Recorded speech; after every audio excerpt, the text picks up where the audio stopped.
Hello, and welcome to this course on newsfeed advertising.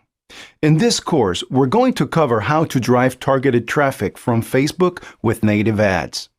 This course is divided into 3 modules. Module 1 covers marketing objectives.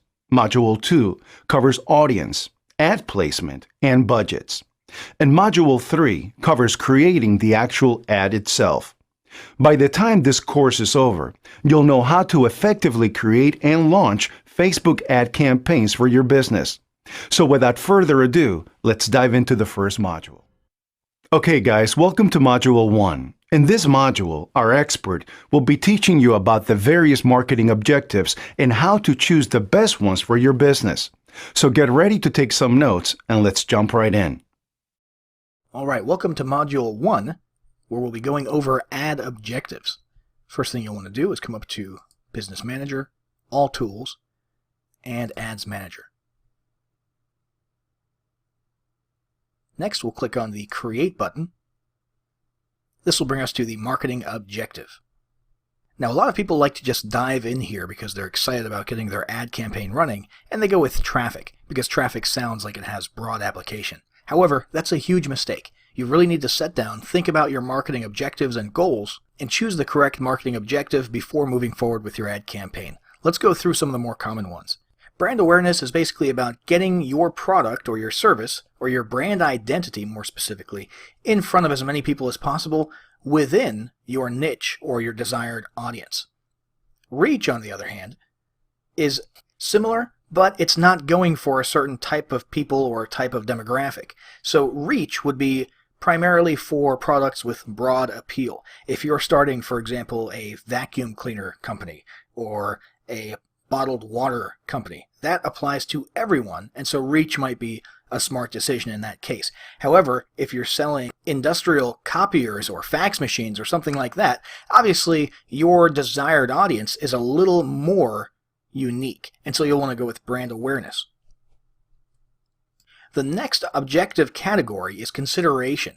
The first of these is traffic. This is probably the most common one that people think of. Driving traffic from Facebook over to your web properties, whether it be a lead page, a sales page, your website, or some content.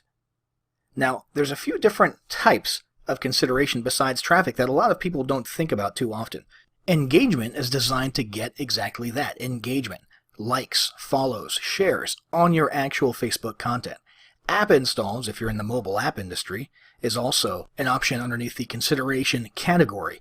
Video views for video content. If your business is video content heavy or video content centric, or if you have viral content that you're hoping is going to increase the reach of your brand, then video views is a good objective to choose. Lead generation. This actually allows you to create lead capture Facebook ads, Facebook lead ads within the newsfeed that don't even require people to leave Facebook. And this is a very powerful, relatively new tool. Messages are another awesome approach, and probably the newest big trend in Facebook marketing in recent months. With these, you can actually get conversations started with prospects and potential customers inside of Facebook Messenger and actually leverage Facebook Messenger as a marketing and sales platform. Next, there's conversion. This category is probably what you want to look into if you're really looking for bottom line revenue generation, sales, if you're doing conversion rate optimization, if you're driving traffic through funnels and you're trying to create a self-liquidating offer, that type of thing. Conversions are different from just general traffic because you're driving specific types of actions inside of your web properties or across multiple pages of web properties, and Facebook will actually tweak and affect your ad performance based on these goals, and with the help of conversion tracking, which is also provided by Facebook. Next, there's catalog sales. Now, these ads will automatically show items from your e-commerce store. So if you have a Shopify store or a WooCommerce store or something like that, you can actually have your target audience see your ads for specific products from your store with minimal manual work on your part. This is a great opportunity if you're running an e-commerce store and you want to drive leads and potential sales from Facebook. And finally, there's store visits, which basically means foot traffic.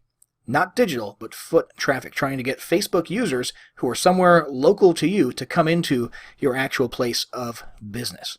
So there's a lot of excellent marketing objectives here. Facebook has done an excellent job over the last few years of tweaking the way that it lays out its marketing objectives and adapting its ads to your objectives to help you get the best performance and the best results for every dollar you spend on your Facebook advertising campaigns.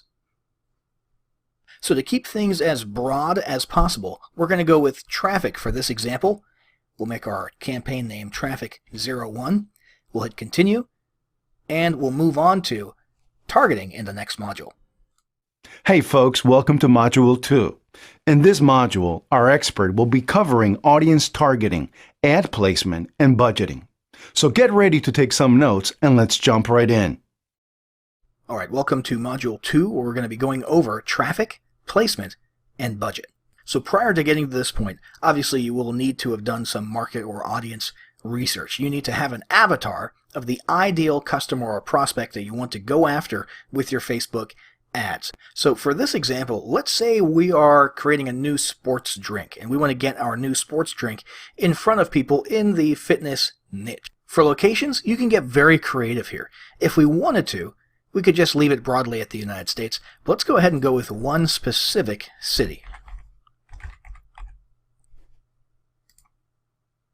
Once you choose a city, you can actually go with a radius around that city. Now for our purposes, let's just say we're trying to sell our sports drink to anyone in the United States, so we'll choose the United States as a whole. Now, I haven't studied up on the fitness niche, but let's say that we did and that our research indicated that ages 21 to 44 were the most active buyers of sports drinks within our audience. Next, gender, we could choose one of these. We'll set it to all. Languages, not really a factor here, but if you wanted to, you could choose specific languages. And then for detailed targeting, we can actually dive even deeper and make sure we're hitting the right people. Let's just type in the word fitness and see what happens. So Facebook is already giving us a whole lot of suggested interests, behaviors, and even employers and job titles that we can choose here. Fitness consultants might be interested in our sports drink, so we could choose that.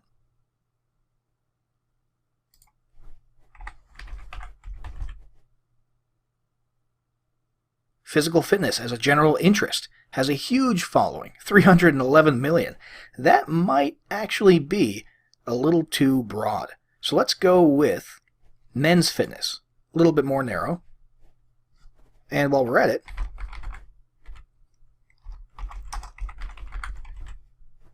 let's see what we get with women's fitness. In this case, as you can see, we have behaviors and interests to choose from. We can actually go with women's fashion and apparel buyers, women's apparel, women's fitness plans, but the real golden nugget in this list of suggested targeting is going to be Women's Health and Fitness magazine. Women who have been identified by Facebook as having interest in this magazine are a very powerful market to go after for a fitness product. It's not just someone who at some point in the past liked a page that had something to do with fitness. This is a specific brand, an actual magazine that exists, and we can imagine that the people who are listed by Facebook as being interested in it might even be subscribers to the magazine, or at least dedicated followers on social media. So let's say that we're good with this set of targeting right here. Let's say we want to narrow it even further. Let's say 3,500,000 is a little too big of a reach for us on our first ad run, for whatever reason. Let's go to narrow, and we'll type in another interest. Let's try gym and fitness clubs. Now, when we chose that, our audience shrunk to 150,000 people. And that's because Facebook uses AND logic instead of OR logic between these two boxes here. We're narrowing. So in this case, anybody who wants to be in our audience must be a part of this audience and any of these three, rather than this one or this one or this one or this one. That's what narrowing does. It's very powerful. In this case, we actually narrowed our audience a little bit too much. So we can click X to remove that and logic, and we'll proceed forward with our 3.5 million people potential reach. Moving on to placements. It's becoming more and more recommended to choose automatic placements because Facebook, as a platform, is very smart. It knows what's going to get you the best results most of the time. If you wanted to come in here and manually choose your placements, let's say you have an actual practical reason for only wanting people on mobile, or only wanting your ad to show up in the newsfeed instead of the sidebar, or only wanting your ad on Instagram, you could certainly come through here and mark each of these. You might have a reason for this having to do with your audience research. Perhaps you learned that the most active purchasers of sports drinks make their purchases on mobile phones. Now that doesn't sound very likely, but just as an example, you might have a good reason for doing this. However, for starters, you might want to let Facebook do the heavy lifting here and go with automatic placements. And after you've run your first 1 or 2 campaigns, then you can look back and see which placements performed best, and then start manually choosing those in the future. In this case, you're taking the risk out and letting Facebook do all the hard work on your first couple of campaigns, and you can use that data later on to make your ads perform even more efficiently. So let's move on to budget. Now, budget is an incredibly important factor of your campaign to get right because it will significantly affect the performance of your campaign. Now, the first decision to make is daily versus lifetime. If you were to go with a lifetime budget, you'd basically be setting a max amount to be spent during a specific period of time for your ad campaign. If you're going with an evergreen approach, meaning your offer isn't going to expire or you're not working with a hard launch period, daily budget might be best. And basically you'll be deciding how much you want to spend per week in this case. Now, let's move to run my ad set continuously starting today. You'll see in this case, you'll spend no more than $140 per week, but the daily amount will vary. Facebook will simply make sure that the average across each week is approximately $20. But you might spend a little more than that or a little less than that per day. If you choose a start and end date, however, Facebook will automatically calculate the total amount that you will have spent by the end of that ad campaign. So again, it comes down to whether you're working with a hard launch or an expiring offer, or an actual evergreen offer that doesn't expire. Next up, let's talk about optimization for the ad delivery. This is very cool and very important. Facebook has recently wised up to the fact that a lot of clicks that people pay for don't actually turn into real website views. So let's read through this really quick just so we understand. Facebook allows you to optimize now for landing page views to find more people in your target audience who will click on your ad, and listen to this, and wait for the landing page to load. Facebook is actually tracking, with the help of conversion pixels and so on, the performance and the behavior of people after they click from Facebook and go off to the millions and millions of landing pages out there. And they know, with their algorithms and with their data, what type of people are more likely to click on a landing page that's relevant to them and wait for it to load, and what type of people are more likely to click once and instantly bounce because they're not willing to wait for the page to load, which is a surprisingly large amount of people. So let's say we're going for clicks to landing pages instead of just general broad clicks. Now, other options here would have been impressions, which basically you're just paying for how many people are going to actually see your ad in their newsfeed or pop up in their sidebar and so on. Or daily unique reach, which basically sets a maximum for people to see your ads once per day. Now, we'll stick with landing page views for the purpose of this example. Bid amount. So this should be left to automatic, especially if you're new to Facebook ads. You're letting Facebook do the heavy lifting once again, just as we are with placements, and they will figure out what the most optimum bid strategy is. Don't worry about choosing this and thinking that Facebook is going to rip you off and make you pay more than you should be for your ads.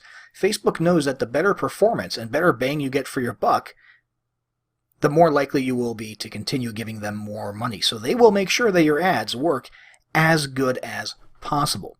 Now, if you wanted to go the manual route, you'd actually have to choose your bid amount and set it per landing page view. Again, that's an actual view, not just a click.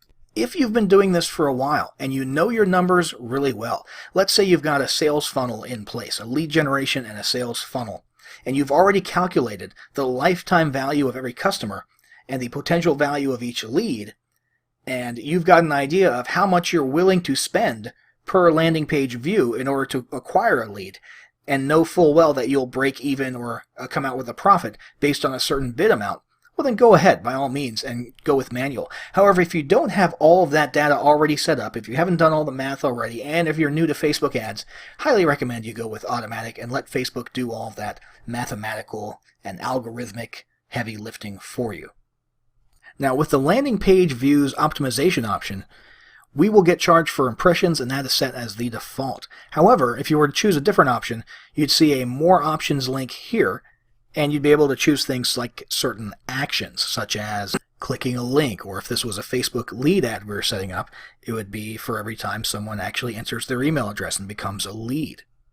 Now, we don't have ad scheduling chosen here because we have our daily budget set. If we had set this to lifetime budget, then we'd be able to manipulate our actual ad scheduling.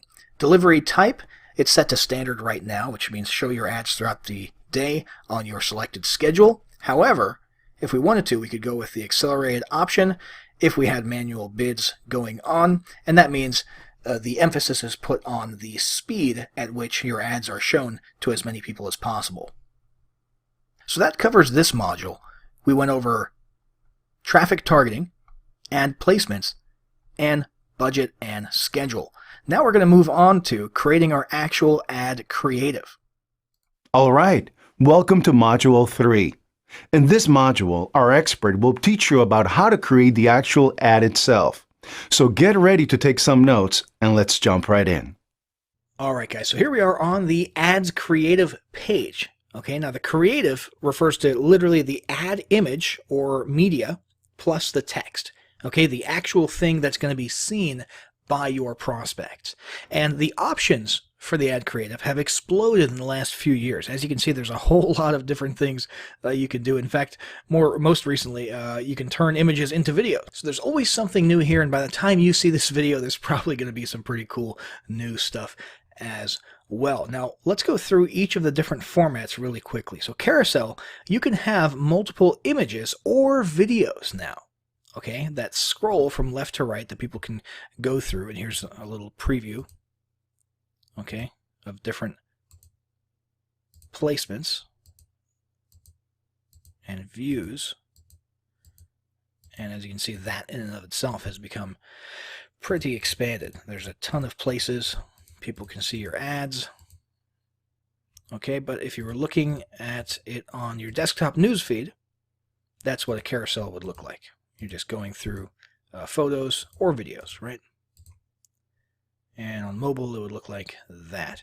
So, next option here, single image. This is the oldest, the oldie but goodie. Still, in my opinion, one of the most powerful ones. Most people should just be using this for the sake of simplicity, and that's what we'll be doing as well. Unless you're running an e-commerce store or something, in which case, collection might be relevant. We'll get to that in a moment.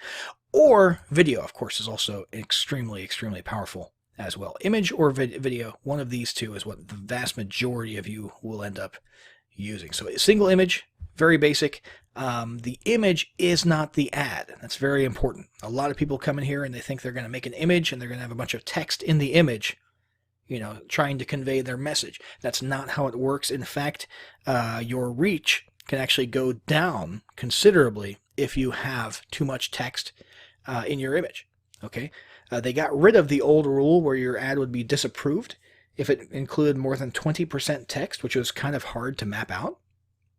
You used to have to use a little ruler and make sure you would see little quadrants or sections, and it would tell you if your text took up more than 20% of your ad. But now, instead of disapproving, it just affects your reach, which is not good. You want to make sure you maximize your reach. So the image is not the ad. It's very important. You want a compelling image that makes people stop and look. And then the ad is in the copy. Okay, it's in the text. All right, I see a lot of people trying to do Facebook ads, and the text is almost nothing. It's a couple of lines, and then the ad is right there, and they try to squeeze, just as much text as possible, but stay within 20%. And that's just not how Facebook ads work. That's not good practice for Facebook ads, okay? So we'll probably end up using this for our example today. But first, let's go on to single video, okay? Basic video ad, all right? It says recommended length up to 15 seconds. You can go longer, okay? But if you want the max reach and retainability, retaining people's eyeballs on your video, then 15 seconds, up to 15 seconds is good. They're recommending short messages, short but sweet messages that get people to take action, right? And also having the shorter length increases the chances that it will be able to show up on placements, other placements as well. So for Facebook, 240 minutes max is pretty long, but for Instagram, you'll see here, that's pretty short, 120 seconds. Okay, so you're limited there to just 2 minutes long, or it won't be able to show up on Instagram if you chose that as a placement. Rewarded video is the final one where you have actual restrictions on placement, and that's 30 to 60 seconds. So if you're interested in these placements, you want to try and make it as short as possible. If not, then hey, go for it. 240 minutes. Why not, right? The next option here is a slideshow. Okay, it's basically a video ad that loops through a bunch of images. Okay, you can show 3 to 10 images in a video up to 15 seconds long, and that's pretty cool. Okay, I see a lot of those.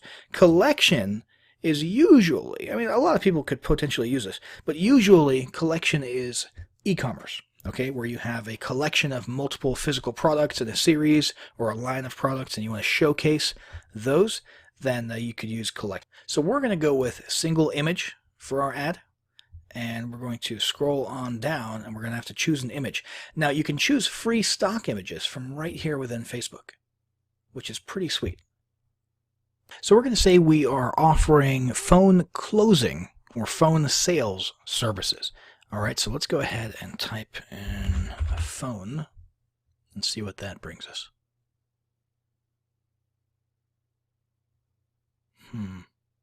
There we go. Dude on a phone. That's pretty much all we need. Okay? It's a good looking stock image, and that's really all we need. So let's come on over here to text. I'm going to paste in some copy. Now this copy, you'll notice, is long, and it's supposed to be long. In fact, it can be much longer than this. Okay, this is kind of short as copy goes among the those in the know about how Facebook ads should work. Okay, now this takes people through basically a content piece almost. This is kind of like a mini blog post. And fix some typos here. And it basically takes people through a long, drawn-out explanation of why they should be interested in what we're offering. Okay, this whole diatribe here is about sales versus closing. Okay, and how selling and the traditional concept of sales needs to stop. All the old sales tricks need to stop. And a more thoughtful approach called closing is what you need to be using on the phone and in your business. Okay, and basically at the very end, there is a call to action. Click Learn More to grab our free guide on high ticket closing. And of course, that brings them as a lead into our system. We're still fantasizing here, at which point we can offer them afterwards our phone closing services, right?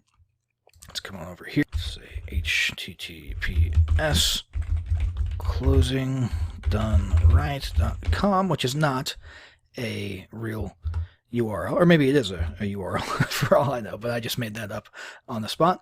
Headline is going to be stop selling, start closing, which sounds a little bit odd. Your average person who isn't interested or isn't aware of the distinction there will stop and say, wait, what are they talking about? Stop selling, start closing, okay?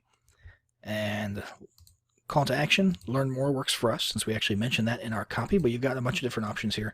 Apply now, book now for calls. You can go with no button at all if you'd like. Contact us, donate now, download, get offer, get quote. Lots of different ones that might be applicable to your ad. And that's more or less it. We could actually move forward with this as is. There are some other options. If you wanted to actually show the website, the web address on the ad down here, you could actually put that here. Okay, so we could grab closing done right, display that here, And then people would then be able to see that in the ad. And we could put a description, which is kind of like a small version of the copy, just sort of a preview of what we're talking about here. Right there. Okay. And it's just another chunk of text to get people more interested in your ad. That is more or less it. We've got our ad copy. We've got our ad image. We've got all the details down here set up. We've got linking to our website. And let's have a look at what this looks like in all the different placements. So this is mobile newsfeed. Not bad. Of course, the watermarks will be removed once the ad is published. And this is desktop newsfeed. Instant articles. Right column. Mobile marketplace. Facebook stories. Your Instagram feed. Instagram stories. Audience network. Audience network medium rectangle. Audience network native. More audience network. And of course, we have the messenger inbox, which is a more recent development. But speaking of recent developments, Facebook's audience network is indeed growing, and that's why we have so many new placements based on where, on what devices, and where around the web your ads can be seen via their network. So that's pretty much it. This is the end of the road for us. We just hit confirm, and our ad is going to be live.